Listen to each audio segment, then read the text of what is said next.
Hey folks, it's Napalm Dawn here on G4G.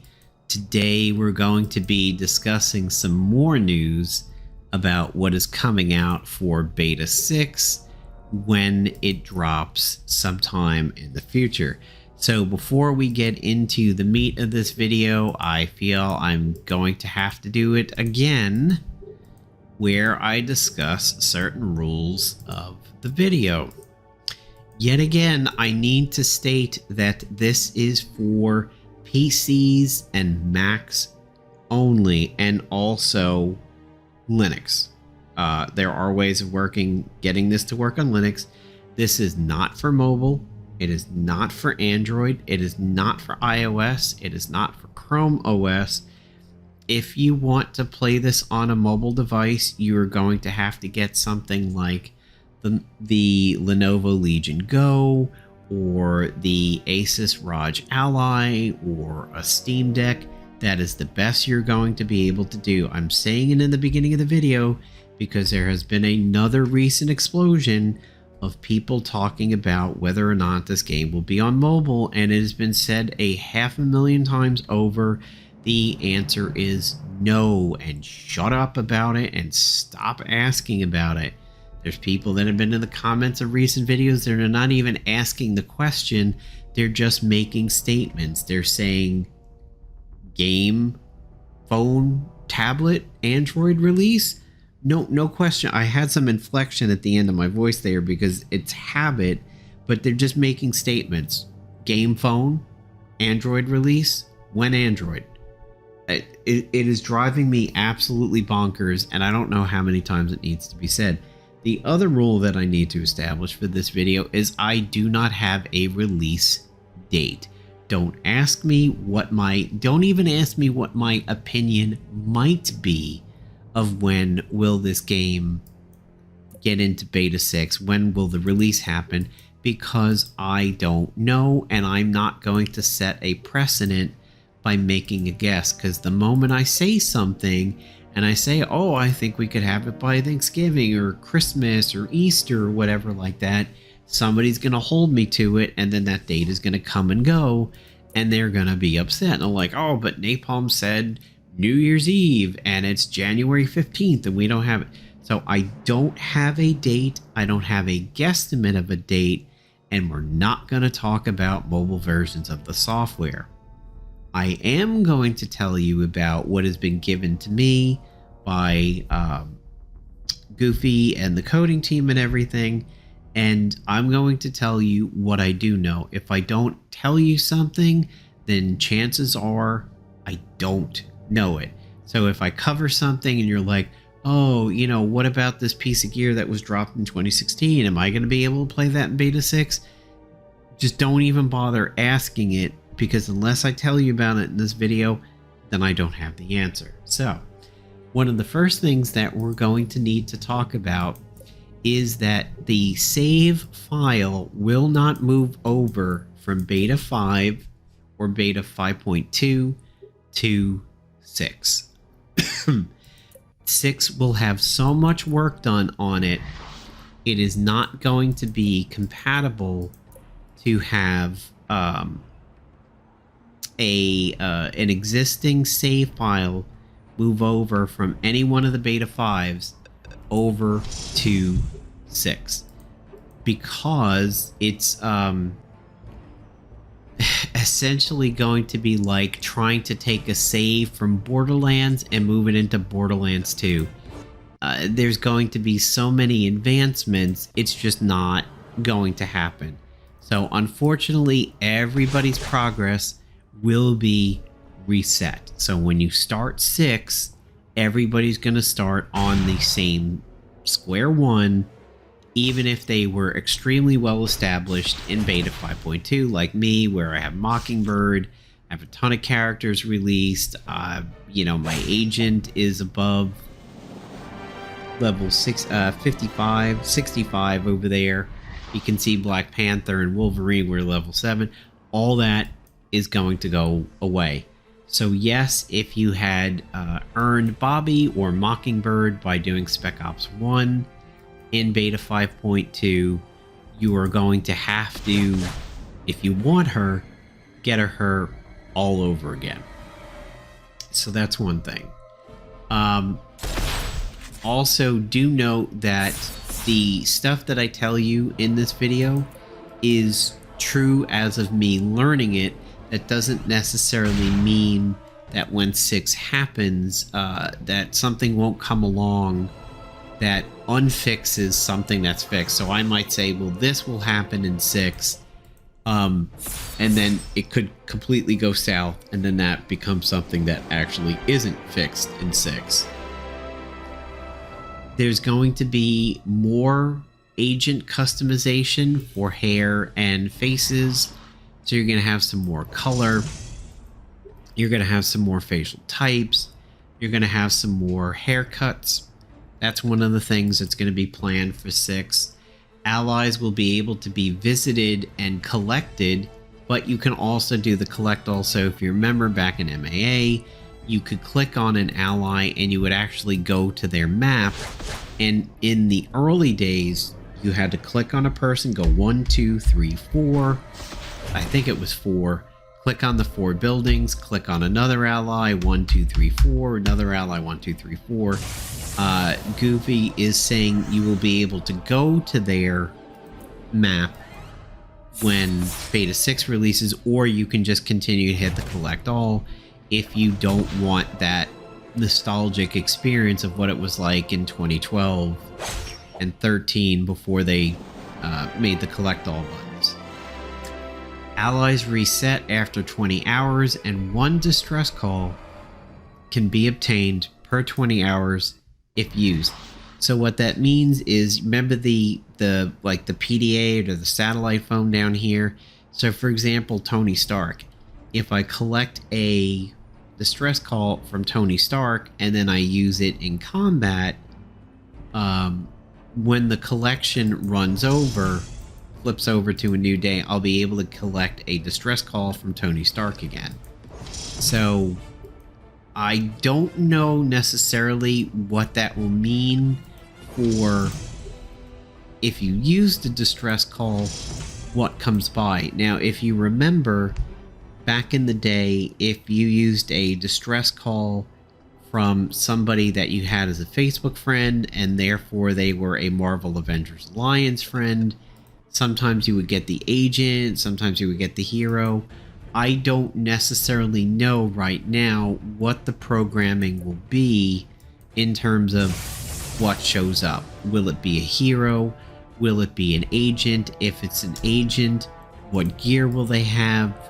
You know, maybe it'll be the exact same thing for everybody, and it'll be like, hey, we're just testing distress calls, so we're not gonna sit there and take the time to make this agent different from this agent. This guy will have the cube, this guy will have a mystic, this guy will have a devourer.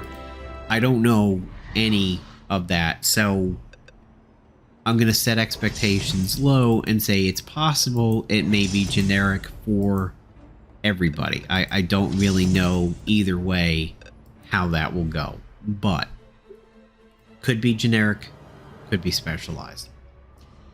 Missions and Spec Ops and PvAI through the end of Season 1 will hoped to be included, including Spec Ops 1 to 11 and PvAI 1 to 8. So what does that mean? That means PvP Seasons 1 to 8 should be in Beta 6, and the rewards that you can earn from them. Mind you, you're not actually playing PvP against some other human being that has Beta 6 installed. You are fighting a template that has been designed by the content team.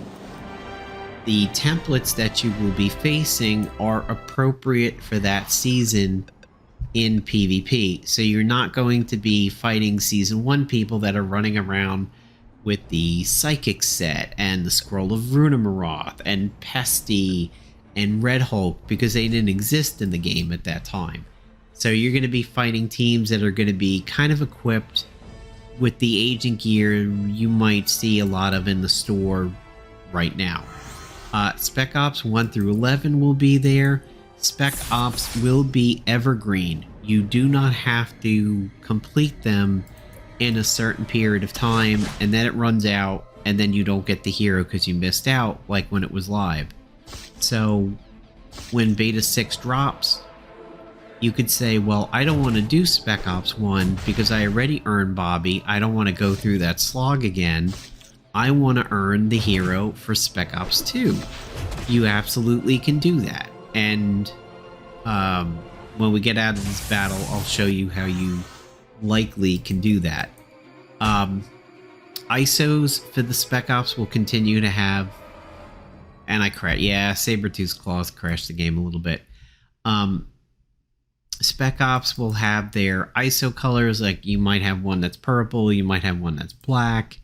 That's how they can be evergreen, is because, like for this one, Spec Ops 1, the ISO is sort of that radioactive green and everything like that.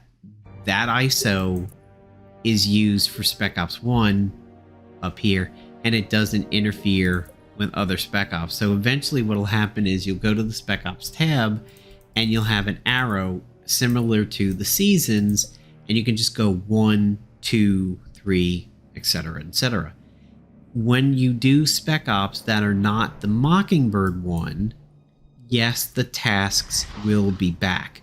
So whatever it is that you needed to do to complete that Spec Ops when the game was live will come back. So for Mockingbird, it was 15 stars, 3 chapters, 5 stars apiece. That's how you earned her. And then after that, you had to do tasks like research, get drops, defeat a group boss, defeat an epic boss, use Wolverine in combat 3 times, use Angel's level 1 ability 10 times. Whatever it is, those missions will be back. Those tasks will be back. There will be tasks to complete. They still need to test them to make sure that they work 100%. But so far what they've looked at does seem to be working well. Also, missions will lock you out until you reach certain goals that happened when the game was live. So as of right now, as you could see from my screen just a little bit ago, I was able to click through all of those chapters and everything. So I could bounce around right now and do a mission here in chapter 6 on a challenge. I could do a mission back here in chapter 1 as regular. What they're saying is that the old gating of having to go through a certain amount of missions to get out of chapter 1, get out of chapter 2, that's going to be in place. So it's going to more appropriately emulate how the game was when you first started playing it, when you had a new account or first started playing it in 2012 when it was released. Spec Ops can be run each at a time, though once you complete each mission and you can play, the next one will unlock. So I think there is some linearity to the Spec Ops. You may have to do a certain amount in Spec Ops 1 to get to 2 to 3.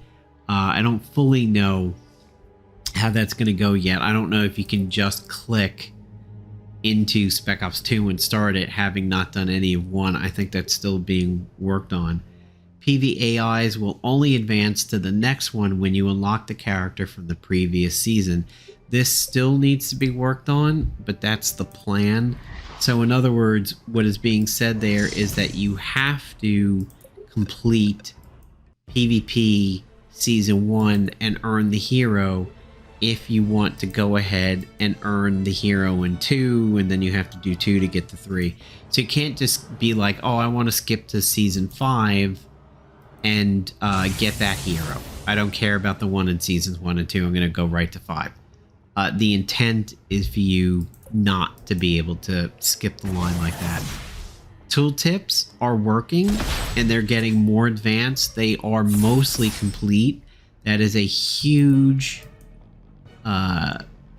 ask that a lot of the community has had, is that, hey, it's really, really hard to operate this game without tooltips, because like what does this ability do? What does this gear do? What are the stats on this ISO?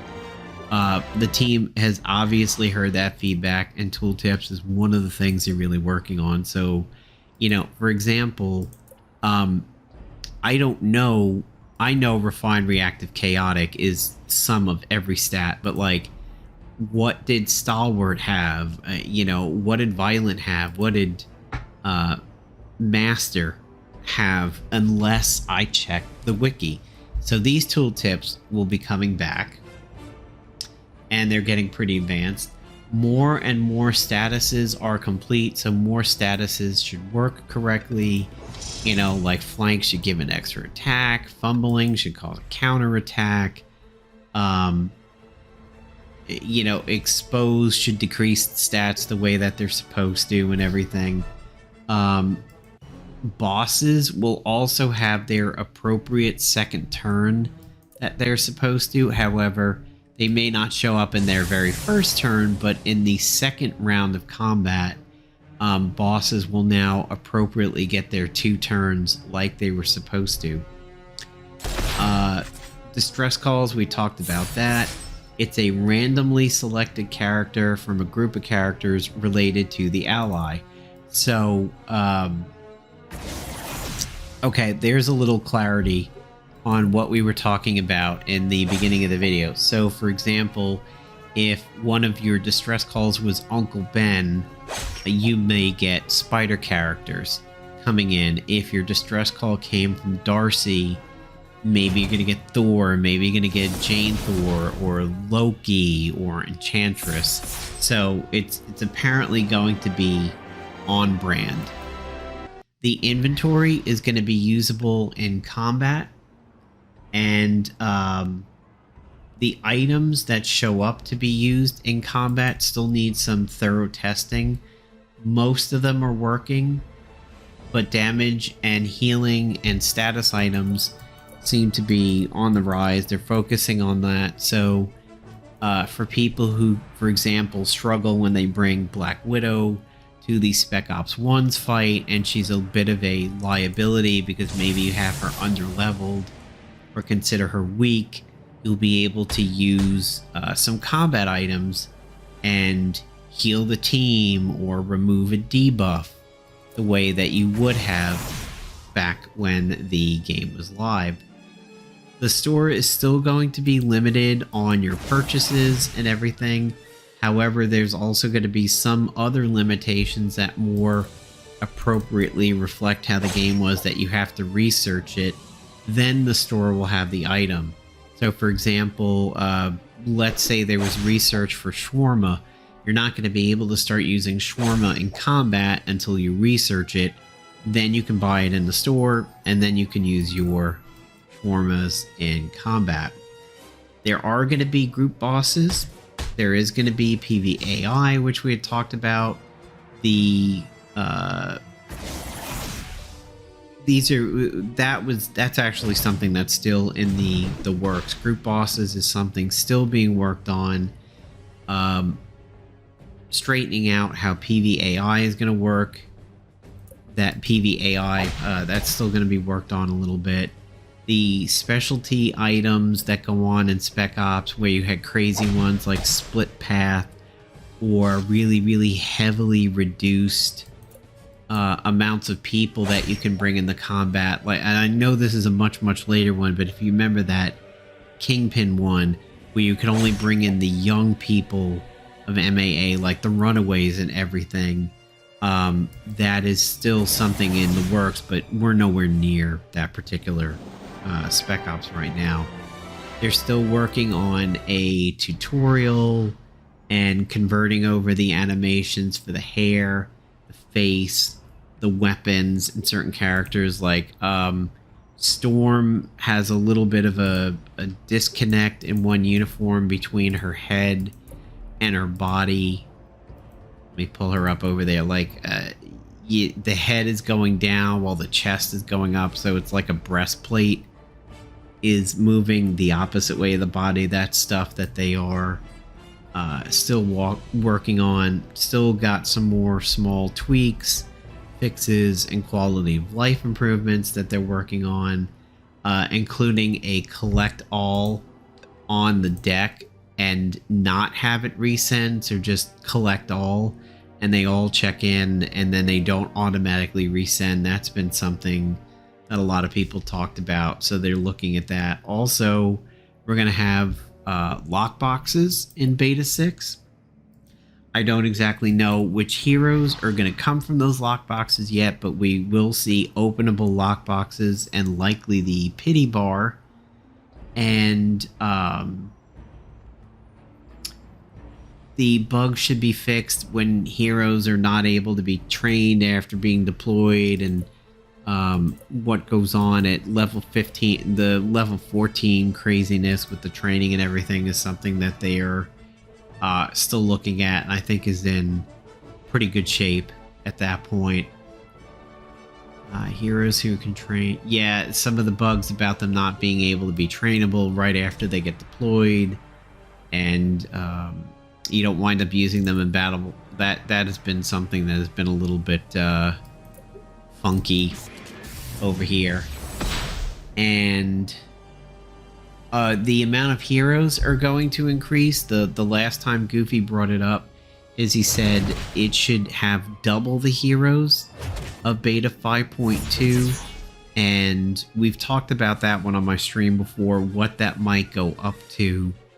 I think right now it's 4 pages, so if you're talking about double, then that would mean going up to page 8 and the heroes. And I mean, that is huge to even just go 2 pages of heroes, you know, to have the current selection end at page 4, but then to go up to like page 6, that's still a ton of heroes. So to think of doubling the amount of heroes available for you to play with, I mean, that is a tremendous amount of heroes over there. You should probably see things like, you know, you may have Deadpool showing up, you may have Quicksilver, Black Knight, which is something that, because I like to use the Devourer, I would love to see Black Knight show up. And I do believe there's also going to be some ways of earning the costumes that would be appropriate based on the Spec Ops and the missions that you're allowed to get up to. So, you know, you got the Worthy in Season 2. I don't necessarily think we're going to have the Worthy showing up because they showed up in a different season. I don't think you'd see Kurth. I don't think you would see Null. But, for example, Spider-Man, you know, you may see like Black Suit Spider-Man being earnable because that was relatively early in the game, and same thing for Fantastic Four, Future Foundation Spider-Man. But you might not see a Maze Ball Spider-Man because that, you know, that popped up later.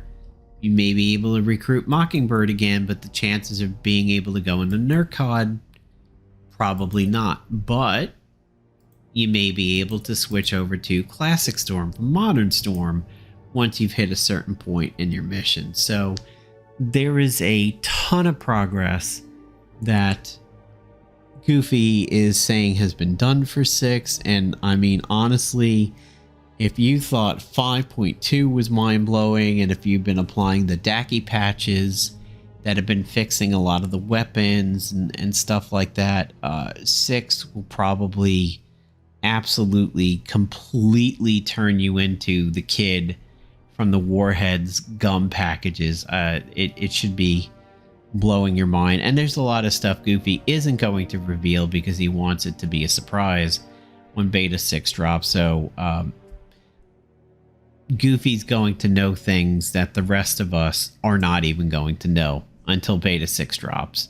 So yeah, again, don't have a release date. I don't even know how many betas we'll have between now and when it's considered its final release candidate. I don't really know. Goofy may have an idea. It could be up to beta 10 and then it's a release candidate. It could only go up to beta 7 and it's a release candidate, or maybe beta 6 is the last beta. I don't know those things, so don't even bother asking. And in all honesty, don't even bother asking Goofy directly. Let this play out the way that it's going to play out and just chill. It's one of these things that kind of needs to happen the way that it happened. So hope you guys enjoyed the video. Hope you guys are getting excited for beta 6. And I think it's still a ways off, that if you want to dive into 5.2 more, get more enjoyment out of it, play with more characters, unlock more characters, play with more gear, finish the Spec Ops, and do this 5-star, 5-star, 5-star. I think it is absolutely worth it. Me personally, I might not. If I just found out right now beta 6 is coming, I might not necessarily push this Spec Ops if I didn't have it open already. But yeah, I mean, I would still be playing these missions, maybe trying to farm some gear. Because, hey, this is what we have right now. And if you're addicted to this game the way you were when it was live, this is what we've got. So, you know, why not play it? And why not enjoy yourself until beta 6 is ready, whenever it is ready. So thanks guys for being here for this video. It is Napalm Dawn signing off.